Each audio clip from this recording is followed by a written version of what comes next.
Pažadu. Šiandien tavęs nepamiršiu. Radio Gama. 99 FM. Eko vizija. Laida už A su 2 pliusais. Kiekvienas svajojantis turėti savo namus, turbūt įsivaizduojame juos gražius, šiltus, jaukius, su vaizdinga aplinka ir visais įmanomais patogumais viduje. Namus, kuriuose gera gyventi jūsų šeimai, kuriuose malonu priimti svečią. Vasara geriausias metas ne tik atostogauti, bet ir pirkti būstą. Butą, namą mieste, priemiestyje ar sodybą kaime. Viešosios įstaigos Ekovizija atstovas Gediminas Butkus pastebi, kad būtent dėl to šiuo metu žmonės labiausiai domisi, konsultuojasi, kokį gyvenamąjį plotą įsigyti, kad jis būtų ir ekonomiškas, ir ekologiškas, ir vertas investuotų pinigų. Kaip tik ypatingai dėl pastarojo dalyko, pinigų, prieš perkant, kaip liaudis sako, reikėtų 9 kartus pamatuoti ir tik 10-ąjį atverti piniginę ir naujo būsto duris. Deja, dažnas šiandien iki tų 9 dar nesuskaičiuoja. Skirtingai nei pirkdami automobilį, namus perka skubotai, vadovaujasi emocijomis, o vėliau nukenčia, pasakoja Gediminas.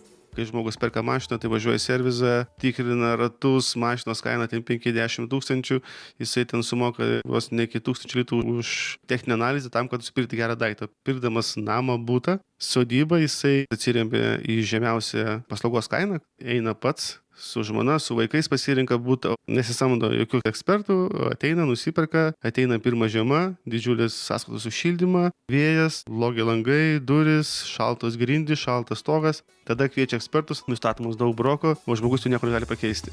Na, būstą perkam ko gero rečiau nei mašiną, dėl to ir informacijos stokojam. Tad Gediminai, jūs kaip specialistas, patarkit, ką reikėtų žinoti, į ką pasiūlytumėte atkreipti dėmesį, kad tie namai, kuriuose nusipirkę gyvensim, būtų arčiausiai mūsų vizijos ir svajonių.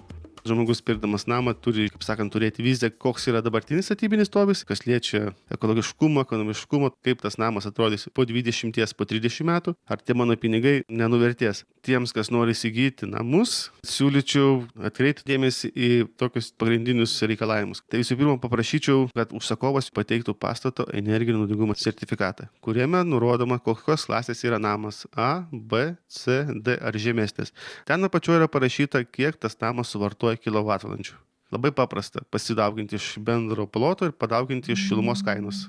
Antras variantas, perkantiems namą ar butą, pažiūrėti, ar jis yra tikrai sandarus, kokybiškas, pasidaryti sandarumo testą, pasidaryti aplinkos parametrų testą, pasimatuoti triukšmo lygį, pasižiūrėti, kokie langai, ar selektyvas. Šitie visi matavimai, kuriuos atlieka Lietuvos įmonės, nėra itin brangus, sudaro ten 0,5% bendro turto vertės, bet jūs turėsite tikrą bendrą vaizdą, kokius namą įsigijat ir kokį namą po to jums teks eksploatuoti. Ir dar porą patarimų perkantiems būstą žiemą. Jeigu jūs perkate namą žiemą, tai dar patarčiau atlikti termovizinius tyrimus, kai parodo, koks namas yra, ar jis sandarus, ar jis yra pralaidus. Dar vienas, į ką atkreipčiau dėmesį, kokiu kuru namas šildosi. Tai jeigu ten šilumos tinklai, tai vienas, jeigu ten kieto kuro katilas, dujinis katilas ir pažiūrėti, kiek tos kuro rūšies pabrangimas per paskutiniuosius 5 metus. Tai mes žinosime, kiek tas kuras kainuoja ir prognozuosime, vizualiai žiūrėsime, kiek jis gali toliau kilti kainą ir kiek kainuos mūsų išlaikymas šito namo. Nes Lietuvoje yra, skaičiuojame, kad 220 dienų yra šildomas sezonas. Skirtingai nuo skandinavų ar vokiečių, taip atsakingai pirkti namus pas mus dar neįprasta. Tad kokios pardavėjų reakcijos šiandien galima tikėtis, pasiteiravus tokios išsamios informacijos apie parduodamo pastato būklę? Kokia yra realybė? Šiandienai mes bijom kartais užklausti užsakovą, kuris pardavinėja mums nekilnojamą turtą ir negi jie kartais supyksta, kad mes paprašom vienokio ir kitokio dokumento, koks tas namas, kokios yra būklės, kaip jis atrodo ir ką aš gaunu. Mes dažniausiai perkam katę maiše, mums gražiai nuglosto pardavėjas, o po to ateinantį pirmą žiemą parodo, kad mes iš tikrųjų turim namą nesandarų, nekokybišką, jį po to parduoti būna labai sunku. Pradėkim nuo savęs ir rodykim pavyzdį kitiems. Pradėkim nuo savęs. Dažniau prauskimės duše nei vonioje, nes vandens suvartojimas sumažės 5, o gal net 7 kartus. Kol kas iki šeštadienio ryto 9:15 min.